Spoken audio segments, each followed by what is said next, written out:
What are you doing, Tina? What are you doing, Jenny? We are two women living our best lives in the Black Hills of South Dakota, sharing our stories, laughs, and projects happening in the garage. Whether you're looking for a bit of joy, a spark of creativity, or just a comforting voice, you can find it here. Unicorn! Unicorn Projects. I've been waiting for this because it's Halloween. Yes. And I've been waiting for you to share this story about your home. Yeah, huh? It's a good one. Did you know that I proposed to Jenny on Halloween and the kids? You did? Mm-hmm. She did.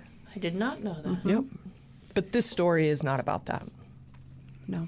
This story is about our friend Bill. Yes. Who's not of this world, but he's a resident at our house. He is a resident at our house, and we are not the only people to have seen him. Tell us how you came across Bill, because that's the best part. So we bought the house in early December, Jenny? Was it December 2020? Yep. Yeah. And I remember the day that we had closed, that next morning, we had, my parents were there, Kevin and Tony, our friends, were there. We just a lot of people, the kids, Jenny and I, and it was full on, demo. There was a 40-foot roll-off dumpster that had been delivered, and it was go time. Don't forget the porta potty, because that was fun. Yeah. For, 8 months we had that so sucker. So I was downstairs in what is the office now, and I'm ripping up carpet. I'm, cutting sections, and I'm rolling it and ripping it up. And I see out of the corner of my eye, I see motion of somebody walking by. And it wasn't, they weren't like running or anything. They didn't stop and stare and look in. It was just somebody, I say, moving with purpose. And I was like, oh, I wonder who that is, because I didn't recognize them. But I didn't see any face. It was quick. It was quick. I saw them from the side and behind, and they were gone, and I kept doing what I was doing. And it was a little bit later. I'd gone upstairs, and I asked Jenny, I said, who stopped by? And she was like, what do you mean? And I said, well, I was downstairs and taking up the carpet out of the office and saw somebody outside. I didn't know if a neighbor or somebody had stopped by to say hello or see what we were doing. And she's like, no, not that I know of. And I just kind of passed it off. I didn't really think much of it. And then it was probably pretty consistently for the next 3 or 4 months that I would see this person, but in different outfits. Sometimes it was in a hoodie. And sometimes he was in a flannel.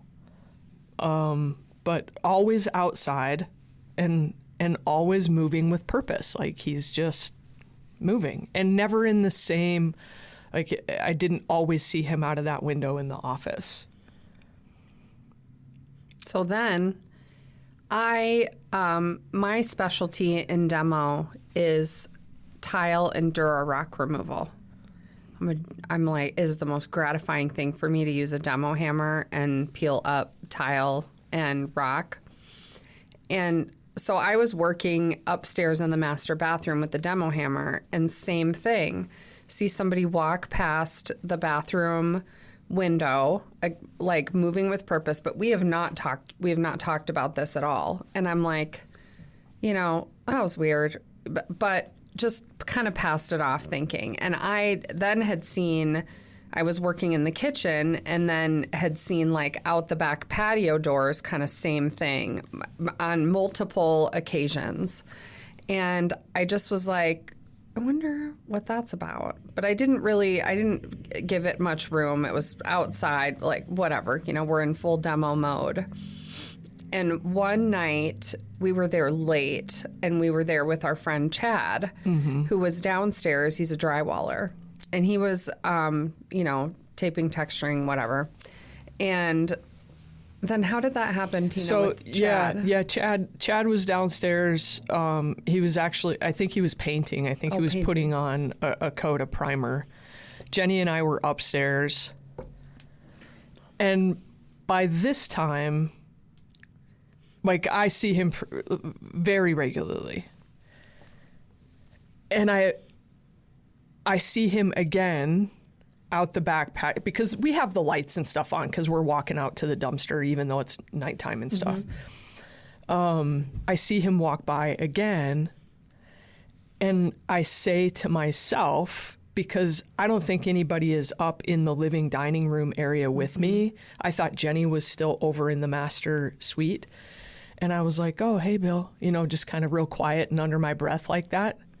And I must have said it louder than I thought I did, because Jenny came barreling out of the bathroom, and she's like, what'd you say? How'd you know his name was Bill? And I said, nothing. And she said, what'd you say? And then pretty soon Chad is like, no joke, Chad's like 6'7" and maybe weighs 150 pounds.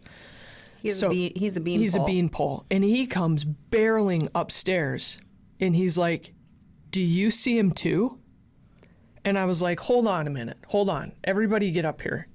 Turn your back. Everybody turn away from each other. So we're standing back to back to back away from each other. And I'm like, okay, I'm going to ask the questions, and you just blurt out the first thing that comes to mind. Like, do you see someone outside? Yes. We all say yes. All of us say yes. And I say, male or female? We all say male. Tall or short? Tall. Fit or heavy? Fit. And I'm like, okay, what's he wearing? And everybody says jeans. And I said, okay, what about shoes? And everybody says work boots. Mm-hmm. And then they were like Red Wing work boots. Yeah, like the mock lace toe, up. Like lace up. And then I say, well, what does he wear for a top? And I say a flannel. And I say a black Carhartt jacket, like a work jacket. And Chad says, I've seen both of those, but I also see him in a hoodie with the hood up. And I said, I've seen the hoodie too. It's gray. And Chad said, yes. And the flannel is red, white, and blue. Mm-hmm. And I said, that's what I see. And then I say, again, we're standing back to back. We have never talked to anybody, like the three of us have never spoken to one another about this. And the three of us probably are the ones that have been at the house the most. Mm-hmm. And I said, okay, on the count of three, what's his name? 1, 2, 3. Bill. All of us say Bill. All three of us say Bill. How'd you know his name though?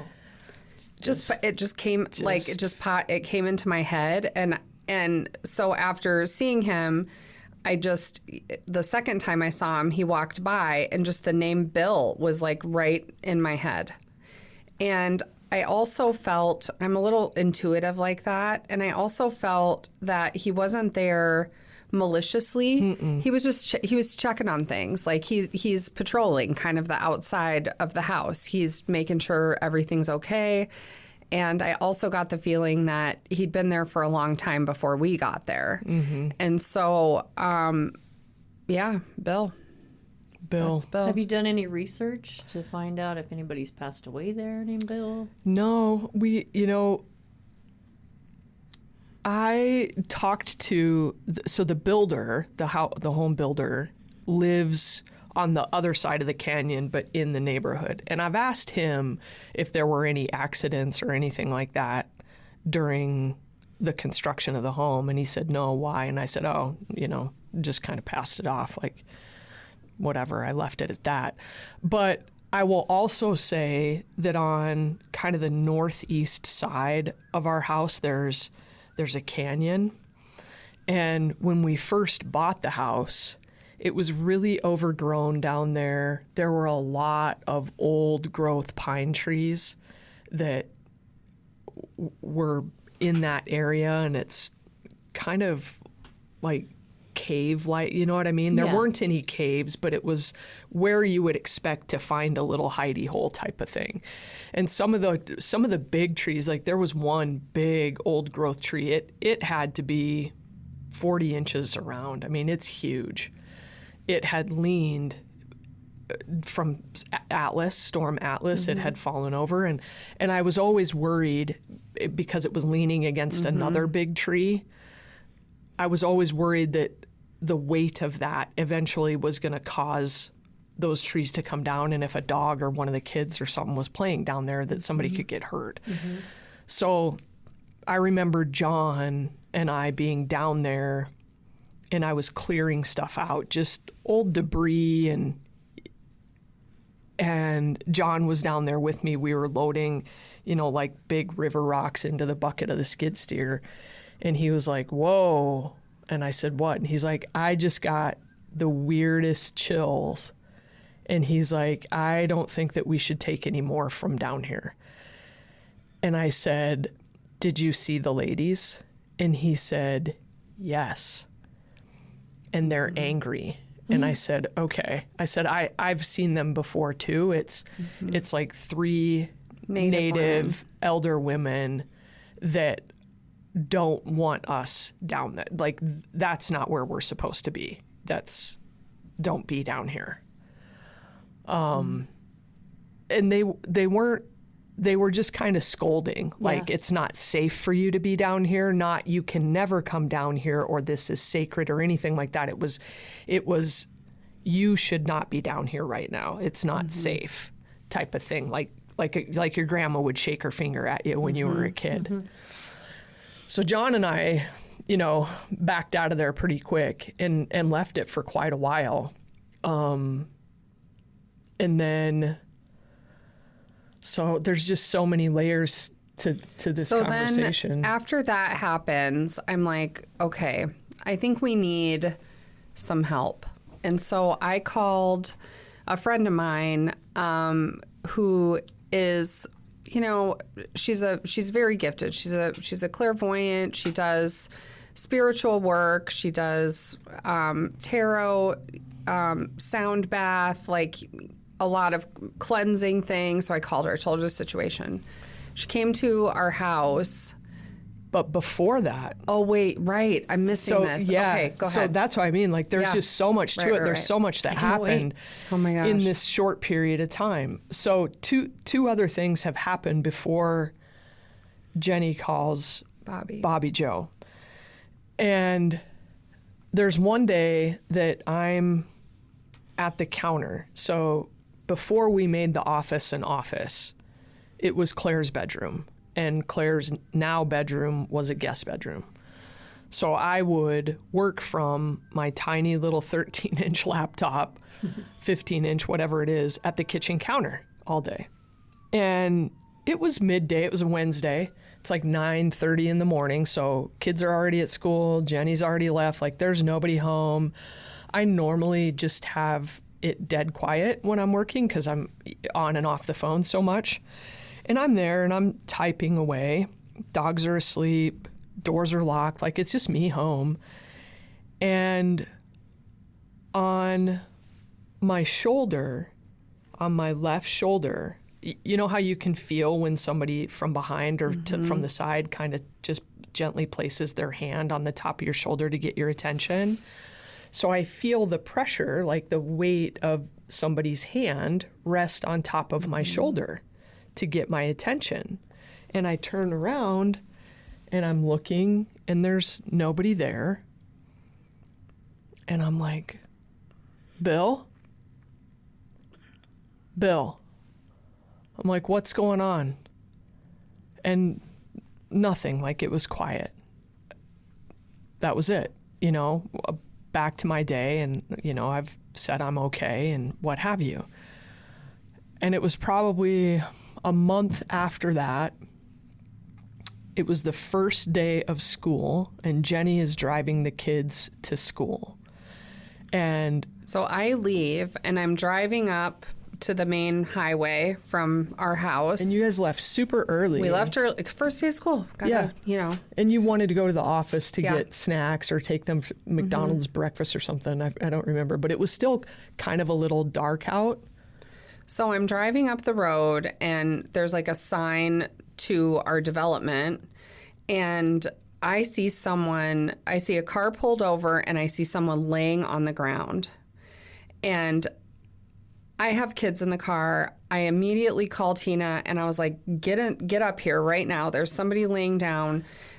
And I'm thinking have walkers that walk that road all the time. I'm thinking it's an older person. They probably fell. Yeah. You know, and the car that was pulled over was our neighbor from down the road who's a nurse. And so I get Tina on the way. I keep going, and really she's 30 seconds away from where this is. So you go up there. I jump in the side-by-side, and I drive up the top of the hill and make eye contact with our neighbor, and we walk over, and this young person is not with us. They've been shot in the head. What? Yeah. Mm-hmm. So he's wearing no shoes and socks. He's face down. There's brain matter and blood and yeah. So we call 911, and everybody's dispatched, and we come to find out later that he had been murdered. Mm-hmm. How scary. Yeah. Yep. So then I call Bobby Jenny Joe. calls Bobby Joe. Like it's heavy. Like it's heavy. I'm not sleeping well. You know. And this gentleman's loved ones have now created a shrine at the sign to our development, and there's people there like round the clock. There's people sitting. There's people there. They've brought pictures and flowers and candles and to memorialize him. And this is where he was dumped. He wasn't murdered there, but this is where he was dumped there. So I call her. I tell her what's going on. She's like, "Okay, I'm going to come over." So we set a time. Bobby Joe. She's the medium person. Bobby Joe Cool. Yep. Do you know her? Oh, she's the best. Amy knows her. Yep. So she comes over, and she does like singing bowls and kind of an energy clearing ceremony.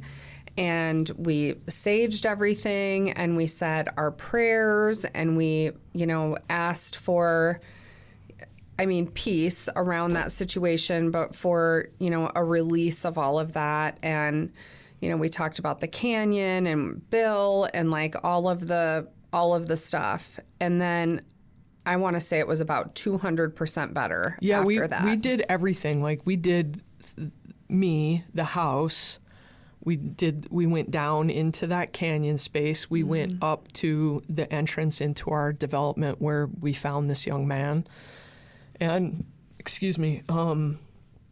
it was noticeably lighter. It was and I didn't see Bill for quite a while after that. He's back though. And I would ask Jenny, like, have you seen Bill lately? And she would say, no, I haven't. Have you? And I'd say no. And then I don't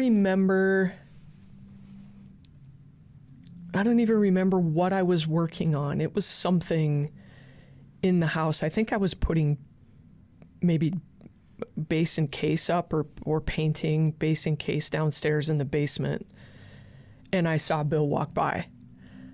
And now I say, hi, Bill. Like, I'll acknowledge him. What's he doing? He just moving. He's just walking. He's not running. It's not frantic.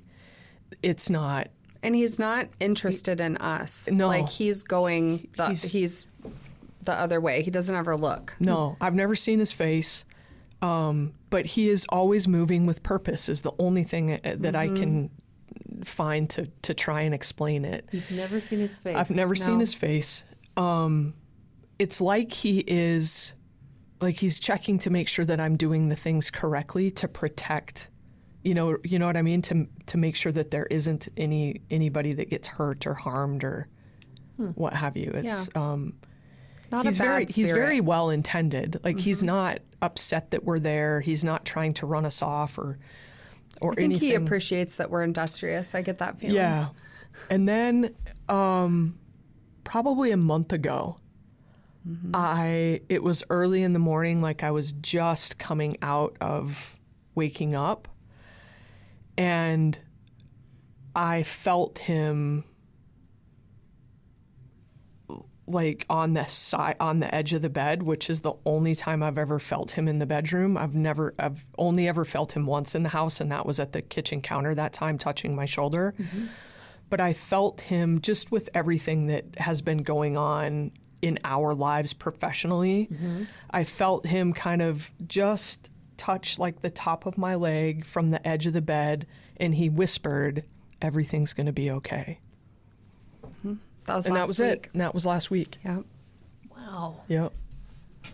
Wonder if he's So- like your guardian angel or something. Yeah, I don't know. And I've never felt him before present in my life or anything like that. Have you had, I never asked you this, have you had other experiences like this? And what did you feel when he said that to you? Yeah. Did you feel any like love? Comfort, warmth, for sure. Like I'm not a panicker by nature. I don't fret or panic. Like I know everything, like we're going to be fine. Everything's going to be okay. But it was just reassurance, I think, is probably the somebody else feeling the same way that I do. Like, duh, it's going to be okay. You know what I Yeah. mean? Yeah. Like validation. And I do think like there are spirits around us all the time, and sometimes the veil is thinner than other times. And I don't feel like scared about it or anything. It's weird. We've just sort of like normalized it. Like it's just part of our life. And, sometimes the kids will see them. But we all just kind of he it. chooses to be here. Yeah. And Jenny has felt him. You were sick, maybe COVID or had a bad cold, and you were downstairs in the guest room sleeping, and Yeah. you had felt him, you said. Yeah, I did. And so I personally have never seen him inside the house, but Chad has seen him inside the house. Yeah. And where did Chad see him? Downstairs in the Yeah. basement. Chad, that night that we were all back to back to back and talking about him, Chad had then asked a follow-up question, inside or outside. And Jenny and I both said outside, and Chad said both. And we asked him, where? And he said, I've seen him downstairs, just kind of hanging out, like just sitting on the stairs, watching, He has to have a connection to that house somehow. or to Yeah. the property. Yeah. It's It'd be interesting because to know. Sitting Bull Caverns was right across the highway. And so there's definitely history. I would love to talk to somebody who is a local historian who can tell us the history of that land before it was developed, just to be able to know if there was cultural significance and what that was. And also, I'd love to dig into the Bill question. I know. We You have to know? find out who Bill is. This is going to be stuck in my mind now. Have you ever seen a spirit? No. Have you ever had any I encounters? feel them. Yeah. Yeah. I felt a hug when my grandma was passing away because I was singing to her and I was crying and all of a sudden I went from like grieving and sad, bawling, tears to like I felt like I don't know if it was a spirit or if it was God or what that was, but it was like a warm light. Ooh. Amazing. And my mom was sitting in a chair next to me and I don't even know if she noticed, but Yeah.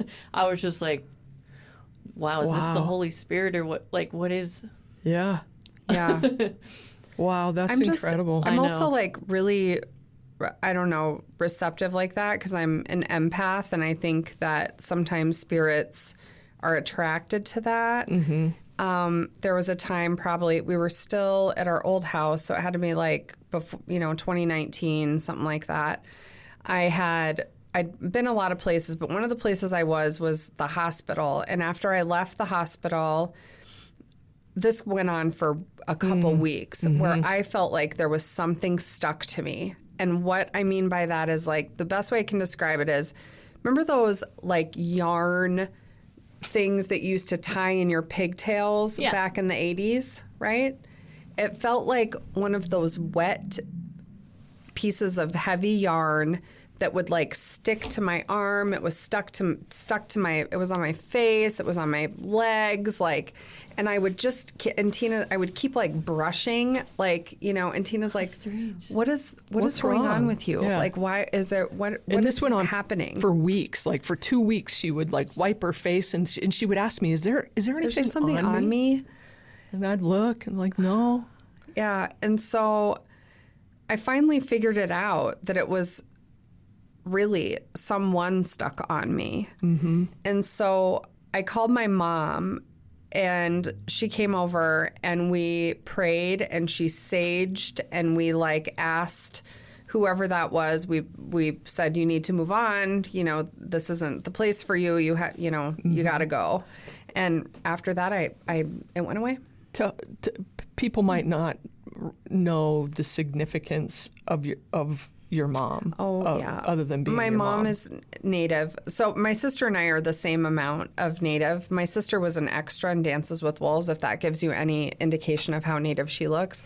And I literally look like the milkman's kid. but I have this Native parent, and she is traditional, and she, is a spiritual woman herself and a pipe carrier and all of that. And so, sometimes when it's not like when this stuff happens, you can make an appointment with your medical provider and be like, I have a spirit stuck to my face. I know.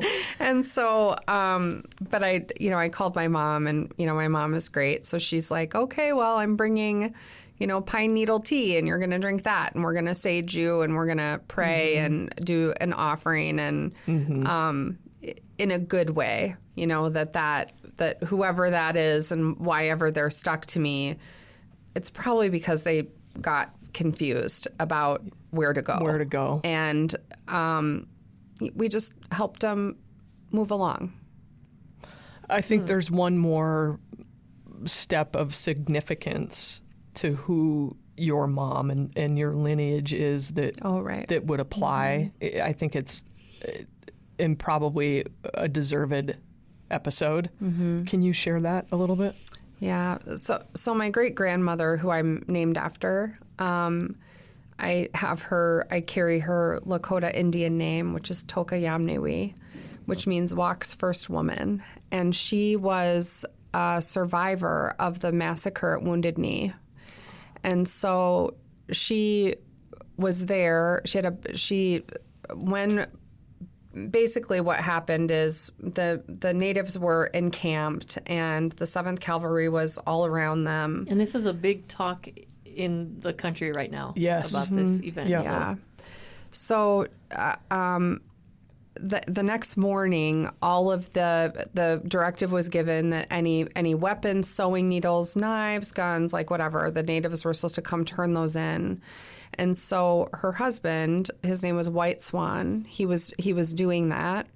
And that's when the shooting started. And they had, huge like howitzer guns like surrounding. And it's unclear why they decided to open fire, but they opened fire on, 350 unarmed Native Americans. And there were 50 survivors. And when the shooting started, these guns they put off a lot of smoke. So it was you almost couldn't see. But she reached through the smoke and miraculously grabbed onto a horse's mane that was their horse. So she pulled herself up on that horse. She pulled her little girl up in front of her. She had a baby on her back, and she just rode out of there. and she felt something hit her back, but she didn't stop. She rode as long as she could toward the Badlands. And when she stopped, the baby on her back was dead. That essentially took the bullet and saved her life. So she buried the baby the best she could. This is the end of December. It's bitter cold. And then it's not clear, but there's accounts that she may have found like a hunting cabin out, in the Badlands area where she huddled up with some other survivors, and then she made her way back to Standing Rock where where they originally came from, because the natives, the whole thing was kicked off by the death of Sitting Bull. His followers got scared when he was killed, and that's why they made that journey to Pine Ridge, to where the massacre at Wounded Knee happened. And so, just an incredible story of like strength and resilience, because she ended up losing that little girl that she had with her developed lung problems, which she attributed to the event, to the massacre. But, it was probably trauma. That little girl was probably literally scared to death. And my great-grandma somehow started over. She married again, and she had children. She had, my grandpa, who I was so very, very close to. And I just can't imagine. To me, I look at that and I think that is true resilience. We talk about these little things that happen in our lives, and anytime I ever have a hard time in my life, I think about her, and I think about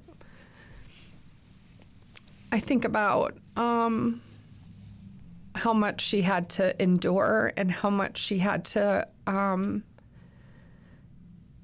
decide to live her life. And if she hadn't made that decision, I wouldn't be here today.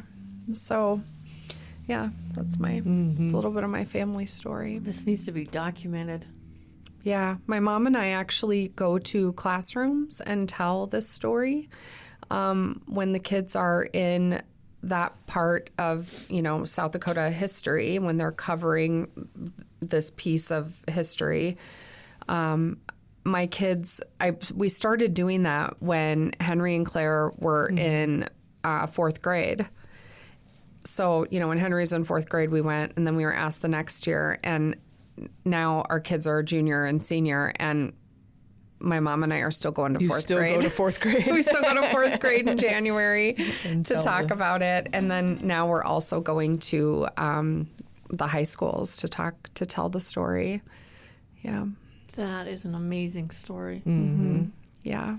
Gosh, I want to hear more about it. Yeah, that's definitely a full episode, and probably with Monica in here as well. We truly are the daughters of the grandmothers that could not be killed. Mm-hmm. Wow. Thank you, great-grandma. Mm-hmm. Thank you, great-grandma. So there's, Jenny has this innate woven connection to spirits that walked before us. And for us to go through this situation with Bill at our house, it was never anything scary. It was, we both feel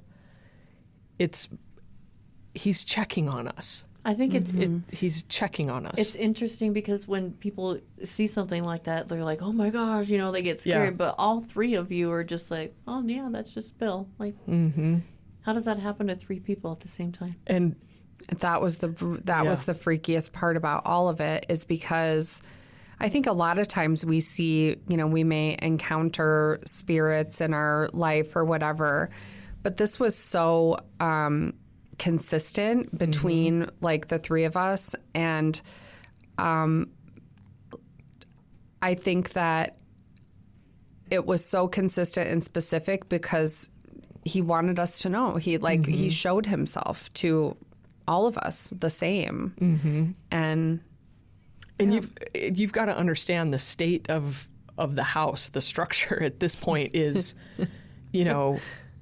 it's subfloor. It is exposed 2x4s that have been where walls have been taken down. There's a stairwell with no railing that Jenny fell through. There's pipes sticking out of the wall because there's no, drywall and no plumbing yet. And, and then the house, because the plumbing was exposed, there was this odd smell in the house, like a sewer gas smell. So I had long sleeve T-shirts made for everyone who was helping us with the project, and on the back it said, "What's that smell?" Because it was a combination of dead squirrels rotting in the attic and sewer gas. Yeah, it was Did you great. have one made for Bill? We should have. Maybe that's why he was hanging around. You put everybody's name or nickname on. I did. Yeah, on the T-shirts. It was pretty fun. Like they wore them a lot. But when we were doing that, as we were like saying, "What's his name?" Like, you know how people get excited and you're like, "No way!" and you're jumping around and you're like, "That's no way!" Like, what is going on? And I don't feel fearful at all. He really is there to just look over things. Just to check on things. That's so cool. Yeah. Yeah.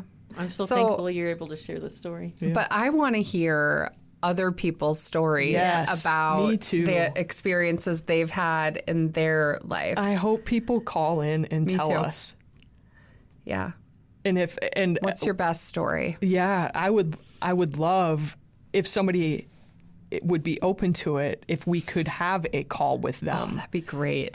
To kind of talk through that and almost have Amy interview them. Yes. That and would we be- also need to have Bobby Joe Cool in here. Yeah, Bobby Joe needs to come on. And my cousin Yeah. Mandy, who is a medium. Yes. Well, they're both mediums. They so could do Bobby that. Joe is, Yeah. That'd be awesome. You need to tell you and your mom need to tell your story too. My cousin would be able to tell you who Bill is. Really? Let's do it. Yeah, she finds missing people. I want to know. Yeah, so Yeah. We need to meet her. We need to meet her. she's amazing. Okay. Yeah. All Can right. we pivot just for a second? Please. Amy, I want to talk about this thing that you're birthing. You're not pregnant, yeah. but you're creating No something. uterus. So, Yes. Us either. Same. Oh, yes. No uterus club. Congratulations. Yay! Everybody wins. Take them all. That's right. So, The new podcast is what you're Yes. referring to? please Yes. do tell. I started a new podcast. Now, this is something that I became fascinated with just like in the past few months. And I don't know. Oh, I was on TikTok and I came across somebody's live. His name is Invisible. And this is a place where people go and they share their near-death experiences, Whoa. like if they flatlined, like where they Yeah. went during that time, and so many of these stories wow. are so similar about where all these people went. And so then I started looking up other podcasts of all these people that have experienced this, who have died and were taken somewhere Oh my gosh. and then were sent back to share the story about it. Wow. Wow. And so this has helped me so much in my grieving and my faith Sure. Yeah. and just spiritually. I could see that for sure. We're all connected. It has changed me so much and just opened my eyes to, like, people have different cultures and beliefs and religions, but it's truly all the same. Yeah. And I just became so fascinated with it. So I'm starting my own podcast, Well done. and it's called There and Back Again, Stories of the Other Side. Yes. And you're going to interview people yes, I about have people lined up this week. I even have a scientist on Saturday. Amazing. This happened to her. Yeah. Oh my gosh. And she didn't even believe in God before. And now. Wow. Oh, I can't wait to hear So that say the name of the episode. podcast again. There and Back Again. Now, this is also the name of Lord of the Rings, so you have Okay. to, that's why I put the end on it. There and Okay. Back Again, Stories of the Other Side. Awesome. Okay. Great. Yeah. I can't wait. I can't either. We should try. I'm really proud of you. Thank So you. proud of you for you've been talking about this and now you it's just a reality. dove in. You're doing It's it. amazing. I've listened to hundreds and hundreds of these stories, and it's amazing how everybody goes to the same place. Wow. Wow. I can't wait.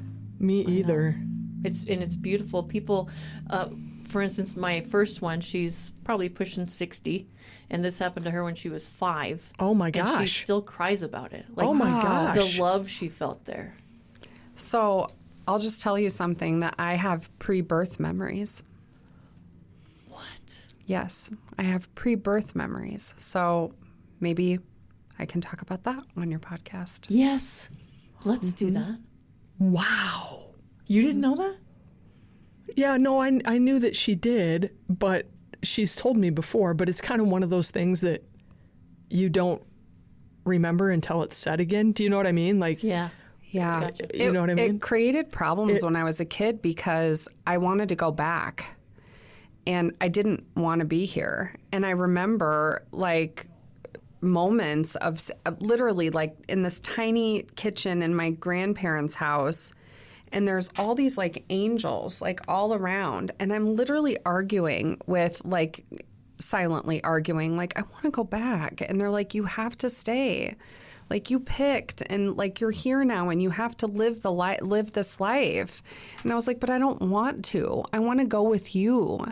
And gently, you have have to stay. This is a your earthly conversation work. that they have with a lot of people. Is it really amazing? Is it really? Really? Yes. Nobody ever wants to come back here. I had no Our idea. loved ones, when they pass, they don't want to come back here. They're happy where they're at. Yeah. Yeah. Mm-hmm.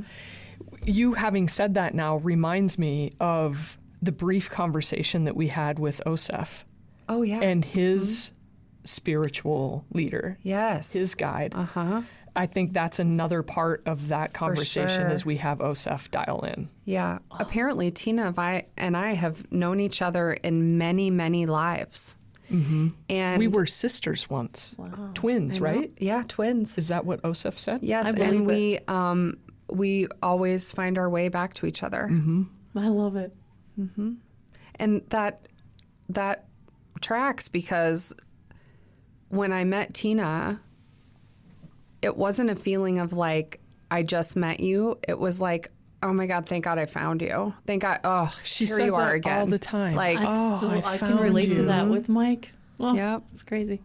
There So. you are. there you are. Yeah. Glad you're back. Yeah. Oh, this was a good one today, gang. Yeah. I loved it. I loved it too. We're going to have to continue. So many more spin-offs and Yeah. tangents from today's conversation, And I for do sure. feel pushed to say one more thing Please. because I am also Native American, not as much as you are, Choctaw and Chickasaw. But I did learn a little bit of your language. And I know Native Americans never say goodbye. They say see you later. So I learned Dokshake wa Chinyan Kikateye. Oh, that's Ooh, good. beautiful, Amy. I'm gonna have to practice that one, Amy. Lakota kicks my butt. It's It really Lakota's does. hard. Yeah. Lakota's Yeah. hard. But it's But beautiful. It's a It's beautiful beautiful culture. language and a beautiful culture and very matriarchal, and I love that. You know, I and love. I might have butchered that a little bit too. So. Oh, that's okay. That's okay. No one's tried. gonna know. Not me. Mato standing high. If you're listening to this, don't write Yeah. in. And same for you, Kim Braveheart. All right. All right. Love you Contact guys. Love you information? too. Yes. Feel free to send us an email of your comments, questions, and please, if you have had an interaction with a spirit, we want to know. The email address is info@theunicornprojects.com, or you can give us a call at 844-605-LIFE, which is 844-605-5433. Nice job. Thanks, baby. I forgot all those things this morning. So I'm like, I don't know. That's okay. Anyway. I got you. Thank you, honey. I love I you. got you. I love you both. I love you. Love you too. Love you so Yeah. much. And Unicorn. unicorn. Thank you for tuning in to the Unicorn Projects, hosted by Amy Rose with Jenny and Tina. Music by Caroline Kilty. Produced by Russ Haddon. Engineered by Chris Jaquez. It's the Unicorn Projects on the Home Slice Audio Network.